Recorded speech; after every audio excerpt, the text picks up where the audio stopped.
Avvocato Morosini. Diciamo che dobbiamo impegnarci a conoscere di più, su questo almeno siamo d'accordo, no? Un po' tutti, perché solo entrando nel testo e nel contenuto di questa riforma della Costituzione forse arriveremo a ottobre con qualche conoscenza in più che ci consente di esprimere liberamente, in modo consapevole, una scelta di voto che, ripeto, per ma le cose fondamentali dell'interrogo ci sono dei punti salienti, su cui forse anche i più eclatanti, che è bene capire. Dopo, ovviamente, come giustamente sottolineava anche il professore, nel merito, poi chi ci lavora, tra l'altro, comprende delle dinamiche che sfuggono al cittadino, però una volta compresi i punti forti uno si fa il convincimento, la pensa in un modo, la pensa nell'altro, supportato da chi se ne intende. Sì, usiamo espressioni di semplificazione, potrebbe essere chiamata la Costituzione la modifica delle 3C, del centralismo, della confusione e dei costi, perché questi sono un altro aspetto. I costi non saranno affatto ridotti, ne è già stata introdotta una prima nota, ma io partirei con una chicca, perché c'è di tutto qui in questo testo e non possiamo... che senso ha, dico io, per esempio, introdurre una regola che dovrebbe appartenere all'etica di chi ci rappresenta istituzionalmente? E il nuovo articolo 64 ha un'aggiunta: i membri del Parlamento hanno il dovere di partecipare alle sedute dell'Assemblea e ai lavori delle commissioni. Cioè, se non lo scrivevamo, se non lo scrivevano meglio, sta cosa qua, vuol dire che avevano il diritto, la possibilità di disertarlo impunemente. Cioè, che senso ha introdurre in Costituzione una cosa che io ritengo eticamente implicita nel ruolo di responsabilità, di rappresentanza, senza vincolo di mandato, tra l'altro, che hanno i parlamentari? Però lo si è aggiunto, ma in Italia, già quando si è modificato, per esempio, il giusto processo, io ogni volta mi sono tormentato, no? Che senso ha parlare di giusto processo? Allora, fino a quel momento era ingiusto. E qualificarlo giusto vuol dire che c'è la possibilità ancora che attraverso il passaggio giudiziario si arrivi a una decisione che è ingiusta, pur essendo stato percorso tutto il procedimento con la regolarità e l'osservanza delle norme. Cioè, io credo che siamo arrivati alla follia. Questa norma non ha nessun senso. Non ha nessun senso, cioè se chi dovrebbe rappresentare il Parlamento non partecipa, allora che figura, che soggetto è? Però il cittadino dice, allora, ma vedete nei fatti che se non sono obbligati questi non partecipano, sì, per cui mi può stare... Ma se non c'è la sanzione, come tutte le norme in bianco, cioè, capisce che è un rincorrere. Allora scriveremo un testo costituzionale che diventa regolamentare, come è l'articolo incredibile già citato del 70. Io lo porterei all'università, vorrei fare la provocazione al professor Bertolissi, che provi a spiegarlo ai suoi professori all'Università di Padova, l'articolo 70, e che faccia dire ai ragazzi cosa hanno capito e cosa pensano. Cioè, ti senti bene in uno Stato in cui c'è un articolo della Costituzione che fa riferimento ai commi, ai periodi dei commi? Ma la Costituzione è enunciazione di principi, di regole fondamentali, i pilastri della vita sociale, del patto sociale, come si dice, non una regolamentazione di dettaglio come la norma della bocciofila. È da vergognarsi, ripeto, ad avere in Costituzione queste robe qua. E a parte la vergogna, una questione di buon gusto e di comunicazione, è il fatto che da qui nascono i conflitti. È inevitabile, perché più tu vai, e diceva, ma allora è ovvio, sulla norma della partecipazione, è bene scriverlo perché qualcuno non partecipa, ma se non c'è la sanzione diventa 2 volte ridicolo. La precisazione di dettaglio a livello regolamentare come questo porterà una quantità infinita di conflitti tra gli organi.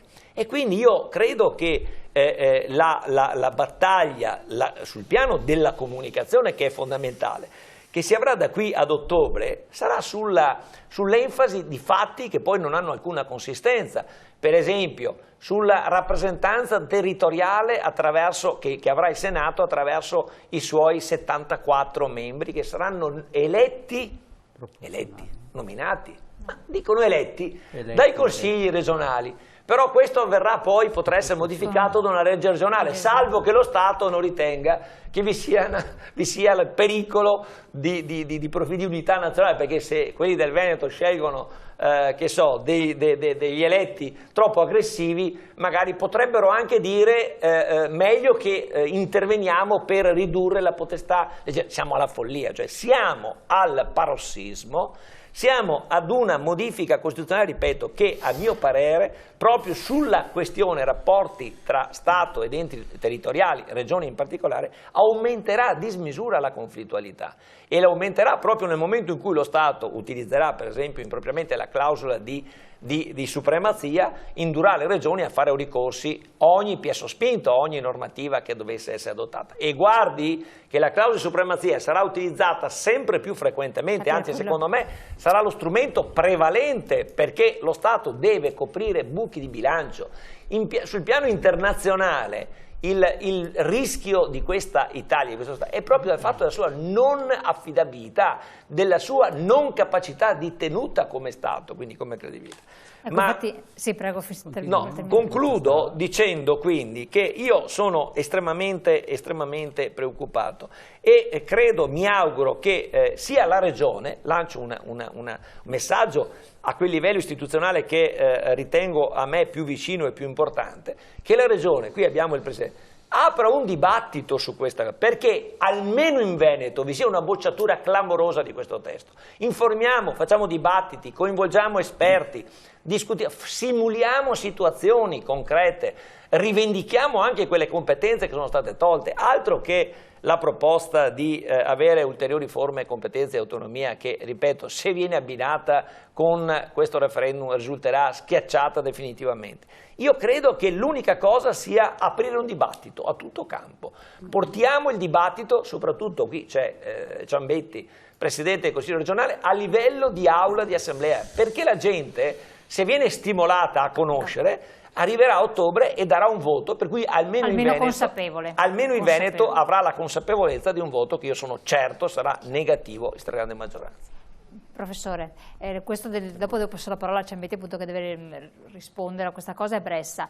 L'interesse nazionale, questa formula che esprime tutto sostanzialmente, perché dietro l'interesse nazionale ci può essere qualsiasi motivazione che va a togliere o a diminuire l'eventuale intervento di una regione. È lecito e quindi va a semplicizzare, come diceva l'esponente del PD, a riunificare, a chiarire quello che poi i cittadini sempre si auspicano, oppure, come diceva lei prima, ci sfugge qualcosa? Ma sa, rispondere così, in due battute, non è facile. Io ho qui sotto gli occhi la clausola che è stata ricordata prima e che ha ricordato lei un istante fa, quello della tutela dell'unità giuridica o economica della Repubblica, ovvero la tutela dell'interesse nazionale. Allora stia attenta. Ho detto prima che la clausola dell'interesse nazionale c'era nel testo della Costituzione del 1948. Quando si è fatta la riforma del 2001, proprio perché aveva consentito la clausola dell'interesse nazionale di spogliare totalmente della propria autonomia le regioni, perché la Corte Costituzionale aveva avallato tutto e di più, tra l'altro, il legislatore del 2001 la toglie. Cosa accade? Che una volta tolta, basta soltanto leggersi gli atti della prima commissione, quella del Senato, Affari Costituzionali, che cominciò le audizioni per capire cosa voleva dire la riforma. Insisto su quel punto, diffidate tutti dal fatto di avere capito, io per primo. Perché nella prima udienza della Corte Costituzionale nel febbraio del 2002, quando abbiamo cominciato a trattare le questioni, l'allora Presidente Valerio Onida ci chiamò come avvocati e disse: scusate questo intermezzo, ma per dare l'idea. Dice: guardate che qui bisogna capire adesso qual è il significato di queste modifiche. Rinviamo tutte le cause a nuovo ruolo. Siete pregati di rispondere, dice agli avvocati, a questi problemi. Dunque, uno dei più illustri costituzionalisti, Presidente della Corte Costituzionale, che a nome della Corte dice: non trattiamo le cause che ci sono, perché qui bisogna capire qual è il senso della Costituzione. Se stiamo a quelli che l'avevano approvata e si era capito tutto. Nessuno aveva pensato alle cosiddette materie e funzione, che capisco che... Insomma, quella particolare materia come l'ambiente, la cultura, la concorrenza, che consente a uno di mettere sempre le mani nelle tasche dell'altro, questo vuol dire. In sostanza è stato il succedaneo, il surrogato e la versione dopo 2001 dell'interesse nazionale, cioè lei aveva cambiato la Costituzione, ma non era cambiato niente. Nel prosieguo, quindi non è cambiato niente, al di là delle chiacchiere. Adesso nel testo che cosa si mette dentro? La tutela dell'unità giuridica ed economica della Repubblica è copiata dal testo costituzionale tedesco, solo che lì lo Stato è federale. I Länder hanno un ruolo, una posizione che non è assimilabile alla nostra. Lì c'è la tradizione poi della Germania come Stato federale, perché così lo era dalla notte dei tempi, mentre noi siamo eredi come si chiama? Dell'esperienza giacobina, francese, e quindi del centralismo napoleonico che sta dentro il nostro diritto amministrativo. Quindi, se lei poi ci aggiunge anche l'interesse nazionale, cosa vuol dire? Vuol dire che lo Stato può fare e disfare quello che vuole. Allora, aspetti un secondo. La scelta spetta al Costituente, quindi io non è che devo dire si può fare o non si può fare, ma allora pongo l'altro problema. Siamo sicuri che ci convenga tenere le regioni anche? Perché a questo punto io rimetterei, si dice contrordine rispetto ai Einaudi via al prefetto, ritorna al prefetto. No, guardate che scherzo fino a un certo punto, non scherzo affatto, perché altrimenti perdiamo tempo.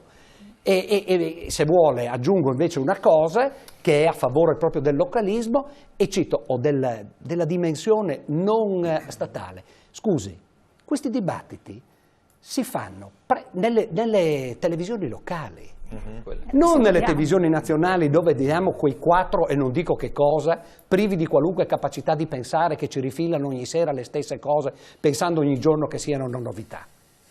Ecco, e quindi oggi stiamo interpretando la democrazia a livello più alto, perché io non voglio sentire che uno mi dica che ho ragione, guai se non ci critichiamo, perché è così.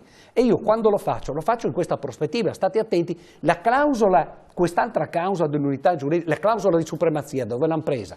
L'hanno presa, sta nell'esperienza costituzionale tedesca, sta in modo particolare nella Costituzione degli Stati Uniti d'America. Perché fra le varie clausole, ma possiamo noi comparare il nostro sistema delle autonomie con quello nordamericano? È impossibile, perché lì c'è un'altra tradizione. E ricordo che quando la Corte Costituzionale ha salvato l'Obamacare, che sarebbe la riforma sanitaria, attenzione che prima c'è stata la declaratoria di incostituzionalità di talune clausole, perché avevano violato il principio federale, che la Corte dice essere il fulcro del loro sistema. Ma potrei anche citare un stupendo parere della Corte Suprema Federale canadese per dire quanto lontano siamo noi altri, la quale richiesta Corte di un parere dal governo federale riassume i principi del diritto costituzionale canadese, dice che si è formato nel corso di... E sa che cosa afferma? 2 principi essenziali che sono stupefacenti per noi, che noi ignoriamo. Primo, nessuno ha il monopolio della verità. Nessuno, c'è scritto così alla lettera, in inglese e in francese, nessuno ha il monopolio della verità. Secondo, questo poi è straordinario, bisogna fare ricorso, virgolette aperte, al mercato delle idee. Capisce? Il punto. Dunque, noi abitiamo su un altro pianeta, dove non so se sia sorto il sole, se non tramonti mai, che temperatura ci sia, ma lo dico a tutti perché siamo protagonisti insieme di questa vicenda, perché guardi, la rovina peggiore sarebbe questa, di aver ulteriormente delegittimato le istituzioni, perché alla fine nessuno crede in niente e non ci crederanno neanche i politici, cioè quindi, capisce, è una grande scommessa, a meno che ci sia un grande strepitoso dibattito, ma non uno contro l'altro, uno ferocemente avversario dell'altro in nome del contraddittorio, mentre fanno bere il caffè a una bottiglietta insieme. Questo è il punto. Chiaro. Capisce? Dopo sì, no, do la parola a Bressa, volevo che ribadisse Bressa, Ciambetti e poi Zanin. Sì, ma io sinceramente penso che... Alla luce di quello che esponevano... Certo, la delegittimazione delle istituzioni c'è nel momento in cui non funzionano bene. Quindi nella misura in cui noi facciamo funzionare gli organismi di partecipazione democratica, di rappresentanza democratica del nostro Paese, riusciamo anche a riavvicinare una politica che è sentita distante Attenzione dai perché cittadini. se no non si sente. Però. La politica oggi è sentita distante dai cittadini anche perché spesso è incapace questa democrazia di arrivare alla decisione, è incapace di adottare provvedimenti nei tempi che sono necessari. E quante volte abbiamo visto dal livello locale, per passare poi a questioni più grandi, di come in Italia non si riesca a venire a capo di questioni irrisolte, di opere incompiute, di conflittualità tra un ente e l'ente sovraordinato, della sovrintendenza che ti impedisce di poter fare delle opere che possono migliorare magari le realtà locali. Questo per fare solo alcuni esempi e dire che per riavvicinare anche il livello delle decisioni e della politica ai cittadini, bisogna fare in modo che la politica sia in grado di decidere, che la democrazia arrivi alle decisioni. Quindi io credo che una riforma che va a semplificare, a far sì che chi è legittimato dal consenso popolare possa poi arrivare a decidere, non può far altro che rafforzare le istituzioni. Poi mi dispiace che oggi anche con insomma, dei toni secondo me anche forse troppo accesi si voglia come dire, affermare una forte contrarietà rispetto a questa riforma. Io dico che chi lo fa sta, e mi dispiace anche che lo faccia per esempio l'avvocato Morosin, che è sempre stato un difensore delle istanze dei veneti e che oggi però investe del difensore dello status quo italiano e del sistema italiano così com'è. Dovrebbe spiegarmi, dovrebbe spiegarmi perché è così affezionato al nostro bicameralismo perfetto e all'esistenza di 315 senatori che prendono più di 15.000 euro al mese e fanno le stesse cose che fanno alla Camera dei Deputati. A me sembra di buon senso pensare che questa cosa debba essere finalmente risolta. Almeno su queste cose credo che si dovrebbe cercare di trovare un punto in comune per riconoscere che come dire, gli italiani si aspettano dalla politica delle risposte e un sistema che prende anche il meglio di quello che c'è a livello internazionale. E un'altra cosa che c'è sempre a livello internazionale, lo ricordava anche il professore, è la clausola di supremazia nazionale. Però abbiamo visto sistemi diversi, ma in sistemi diversi però in Italia questa cosa mancava. E proprio per evitare che ci siano delle situazioni in cui nessuno poi può decidere, fare in modo che alla fine il governo, che è l'autorità che viene eletta dal popolo italiano, possa mettere la parola fine, io credo che sia una cosa corretta. Dal popolo eletto, sì. Allora, velocissimo. Sì, no, ma 30 secondi soltanto, perché credo che sia un'offesa per me dire che io sono un difensore dello status quo italiano, l'esatto contrario. Ma era ovviamente una provocazione. Sì, era una battuta provocatoria che io colgo con simpatia e con una risata l'avrei anche liquidata. Ho parlato all'inizio e credo, ribadisco, invitando sia Ciambetti sia il professor Bertolizzi nei rispettivi ruoli, di aprire un dibattito a tutto campo, perché non si arrivi a conclusioni così banali. Il problema è che la gente deve avere consapevolezza e tutto il mio discorso di questa sera, e lo ribadisco con convinzione e sottolineatura, è proprio basato sul fatto della democrazia partecipativa e della effettività della sovranità popolare. Se noi abbiamo questi due pilastri rispettosamente davanti a noi, possiamo confrontarci su tutto come bene si è detto. Comunque è preciso che la vostra figura, voi l'avete messo, siete tecnici, tanto è vero che avvocato... Io sono un innamorato di questa materia. Vi ho presentato fin dall'inizio, tanto il professor Bertolizzi quanto l'avvocato Morosin in questo caso qua compaiono come tecnici, non come figure di nessuna appartenenza politica. Allora andiamo subito in pubblicità, così dopo la parola al Presidente Ciambetti, a Zanetti, a tutti gli altri, ma abbiate pazienza, cosa lo facciamo con calma, pochi secondi in pubblicità. Si chiude.